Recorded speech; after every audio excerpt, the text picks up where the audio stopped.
Happy Tuesday, everyone. Welcome back to my channel, All Stitched Up. I am Beth, and today is Tuesday, so that means today is Truth Tuesday. Today's Truth Tuesday is going to be kind of a deep Truth Tuesday for me. It's something that sits very close to the surface for me, so there might be tears. I can't guarantee there won't be. Just a slight disclaimer I'd like to put on this video. I am not a doctor. These are just my opinions. These are just my day-to-day life. This is just my day-to-day life. I in no way have any kind of medical, professional, anything. Please don't take what I say as the gospel, I guess. This is just my day-to-day life. These are my opinions only. Also, please note that these opinions and stories and feelings are true. These are about my child, so if you don't have anything nice to say, please don't say it at all. I would much rather prefer you keep negativity to yourself. I would never dream of discussing parenting with anyone thinking that I know more than anybody else, because I don't. This is a day-to-day thing that I learn.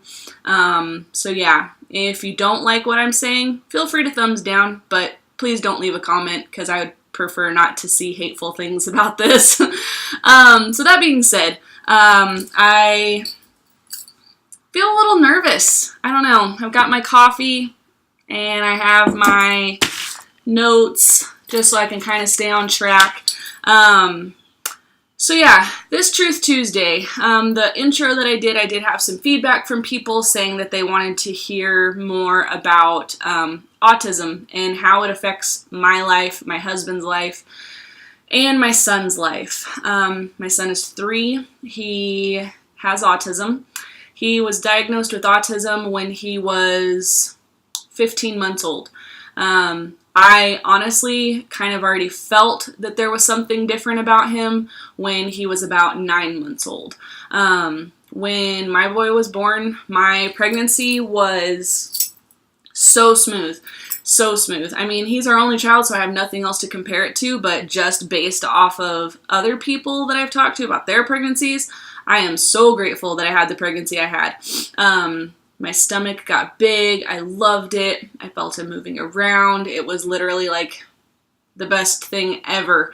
Then literally on my due date, I went to bed, woke up, thought I peed the bed. I did not.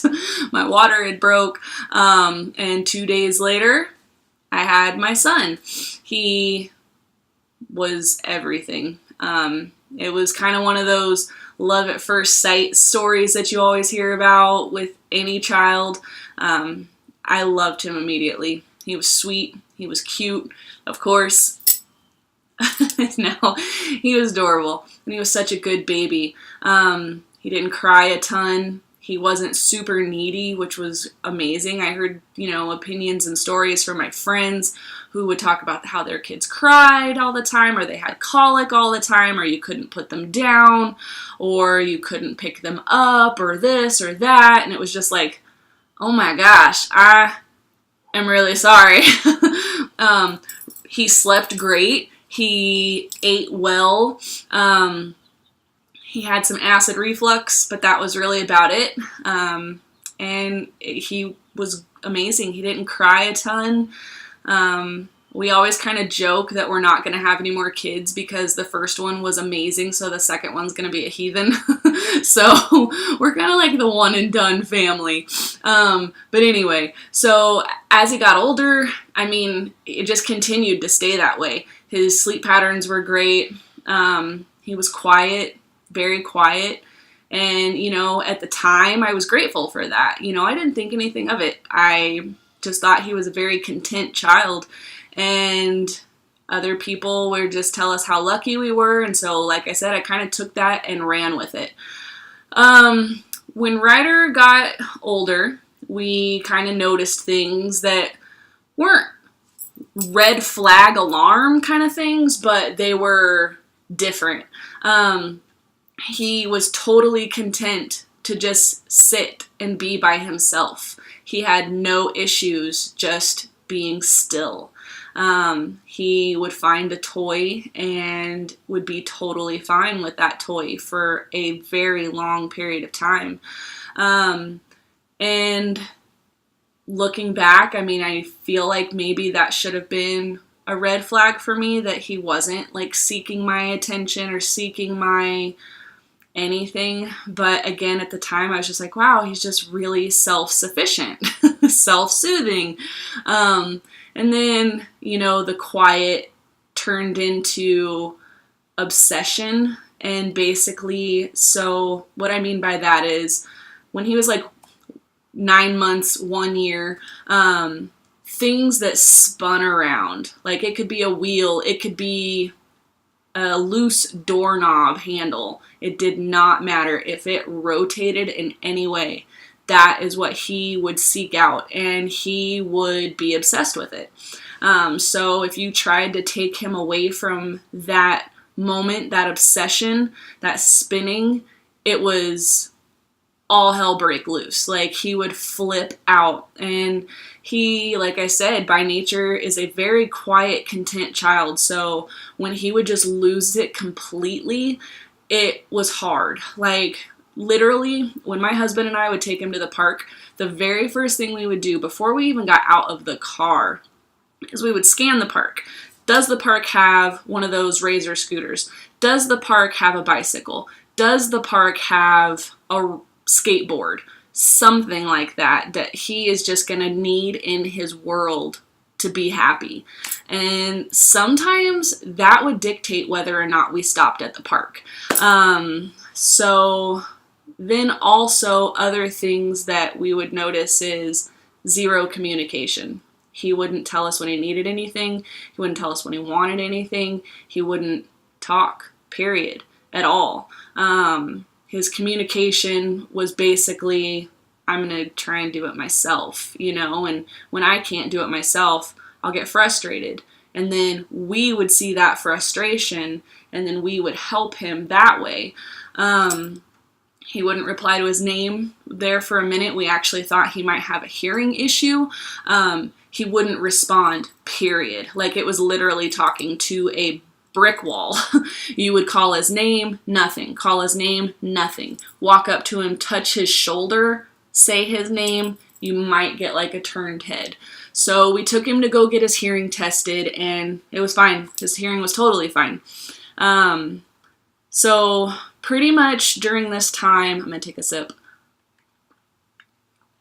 Pretty much during this time, I was doing what every mother probably shouldn't do, and that's get on Google and type in all these things. And typing in all these things basically always came up with the same thing. And it was, sorry, I'm trying to put my notes up. And it was autism. And I think I was just kind of like, no, no. I didn't want that, so I didn't believe it. It's kind of like one of those things where when you don't feel good, you type something in WebMD and it says you have cancer. No matter what you type in, you have a hangnail, you have cancer. That's what I felt. I was like, this isn't right. It's just a fluke.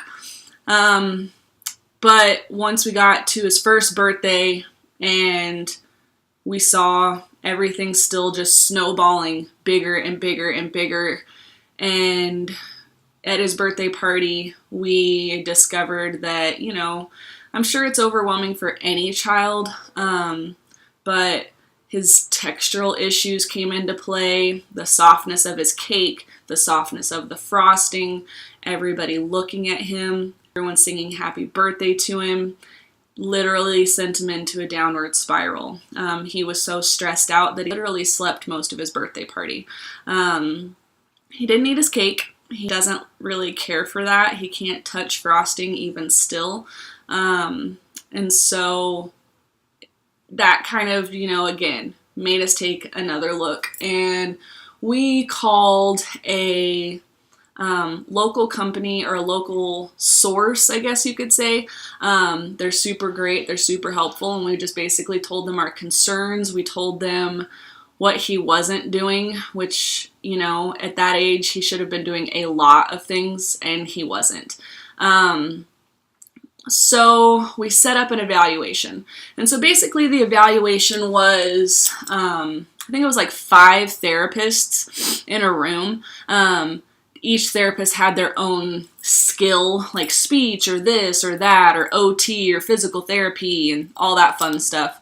And we were there, I want to say, for like an hour, and basically it was just observed play. They watched him do things. They tried to get him to do things. They tried to get, something fell. Sorry, it scared me. They tried to get him to do several things, and it just didn't work out.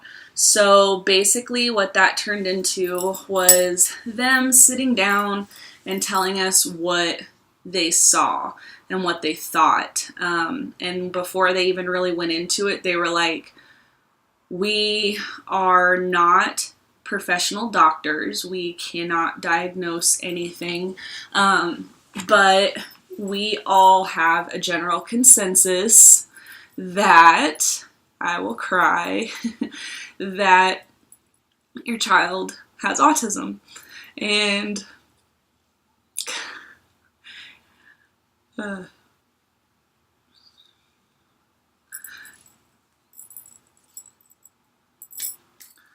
okay, so they, said that, and literally it kind of stopped. Like, the world stopped. I honestly didn't hear anything that they said after that. I started bawling. It was kind of one of those things where they said everything I already knew. They said everything I had already seen, and they said everything that I had already felt in my heart. But it was real. Like, someone said the word and put it out into the world. And that was hard. That was a tough pill to swallow. And for another Truth Tuesday, at the time, my husband was an alcoholic. He still is an alcoholic, but he's in recovery, 1.5 years sober, but that, like I said, is another video. So he cooped. He took it, handled it one way. I had to handle it another. I basically just put my big girl pants on and cried about it for a little bit, stopped crying about it, and moved forward. I always knew I was his advocate, my child. I always knew I was his advocate, but at that moment, it took on a totally different meaning and role for me. So at that point, we were referred to a medical doctor. And so it was probably a couple weeks later that we went and saw this medical doctor, and we talked. He read all the notes of the therapists. He observed my son for a long time. And then again, at the end, same thing, autism. But now, since this was a medical doctor, it was something that was in his chart. It was more than just a word. It's a number now, it's 299.0. That is what it is in his chart. Sorry guys. Anywho, so that in itself was kind of a blessing though, because that opened the door to a lot of stuff that we didn't even know existed. Therapy after therapy after therapy. And, thank God that I stay home with him, because I truly don't know what we would have done at that time if I worked. To the mothers that have children with needs that work and still juggle all this other stuff on the side, God bless you. God bless you. You are special women. You are strong women, and I admire you and respect you so much, because I just don't know how you do it. I stay home, and some days I don't even know how I get through the day. But we started therapy, and we are now 3 years old. Well, I'm definitely not 3. I'm on like the dark side of 30, but he's 3. He still doesn't really talk. Most of his communication is based off of like memorization of what he knows is appropriate. Basically, like, we just teach him, when someone says, "How are you?" you say, "Good." But with him, he also memorizes what the other person's response typically is. So when you're like, "How are you?" he'll say, "Good, glad to hear it." Because when he says good, 9 times out of 10, his pop, which is his great-grandfather, says, "Glad to hear it." So he deems that as part of the socially acceptable cue. He still doesn't really communicate very well outside of that. He has taken less to the spinning. He now basically what we call stemming and peripheраling. I don't think peripheраling is a medical term, but that's what we call it. So stemming is a thing he does with his hands. He goes like this a lot. He goes like this a ton. He does things with his fingers a lot. We feel like those things make him feel better. Those things help him. But he doesn't tell us, so we don't know. We're basically guessing a lot of the times, or we're going off of what a lot of the therapists tell us. The peripheраling is something that he does a lot. If you follow me on Instagram, I actually took a picture, or a series of pictures when we went to the park the other day. He took a car with him, and basically, here, I'm gonna grab this. Pretend this packing tape is a car. He likes to sit it on something, anything, our windowsills, or we have a china cabinet in the dining room, or the kitchen table, or the island that we have in our kitchen. He'll sit his car there, he gets super close to it, and he looks at it, and literally, I swear, like, his eyelashes are touching it. I don't think he could get any closer without absorbing the car into his body. But he looks at it out of the corner of his eye, and then he goes to the side, and then he goes to the other side, and sometimes he just, like, goes back and forth, and back and forth. And that makes him happy. That comforts him. It's not anything weird to us anymore. We totally accept that that's how he plays. That's how he makes himself feel better. We're okay with that. We do kind of set limitations on it, though. Like, he's not allowed to take toys into the store. He is not allowed to take toys into a restaurant, which sometimes can be hard. We know we have short bursts of time that we can go out to dinner as a family. The noise, the amount of people, the TVs, the talking, the clanking of plates, everything, imagine that, like, magnified. Like, that is how he is. And so we know we have short bursts of time that we can all sit down, eat dinner, do something fun together. He doesn't lose it completely. We know ways to comfort him. We don't care if people watch. If we're their dinner entertainment, that's fine. We don't feel like we're gonna seclude him from life just because sometimes he has issues. We definitely push him into situations that we know for a fact won't always end well, but we also know for a fact that this world will not always cater to him. And that's hard. It's really hard sometimes. But, so, when we eat dinner, he'll sit and he plugs his ears. And that's fine. I understand. It's a lot. Or he'll seek out physical touch from usually me. Sorry guys, I'm going to be a hot mess in this video. Usually seeks out touch from me.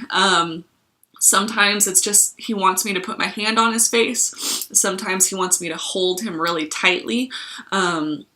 Sometimes he just wants me to hold his hand while we eat. And that's fine. I don't mind. Obviously, I don't mind at all.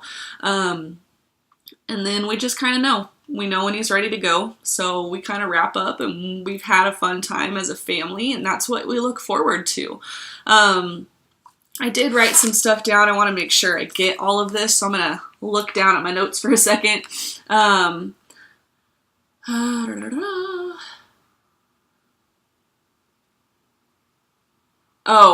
one thing, I feel like I might have read this. I'm kind of scatterbrained right now because I'm kind of emotional. But I think Nicole might have said something about this, about keeping it a secret. We did keep it a secret for a very long time from outward people. Family knew right away, close friends knew right away, but it wasn't like something I put on blast, on Facebook or something so everyone knew at once. I probably waited a year until I did that because I was scared. I don't know. I was scared that people would treat him differently, and I don't want that. I want people to treat him the same. I want people to treat him like him, and our close friends and family know how he is. Their kids know how to play with him, and that works. We don't have a lot of family here. So having that core group of friends that know us and that know him and know he plays a certain way is important. They know he doesn't like to be touched. He doesn't like to be touched by anybody but me and his dad, period. If you try and hold his hand, it freaks him out. If you try and hug him, it freaks him out. Don't even try and kiss him. We don't even do that. When we say, Ryder, can I have a kiss?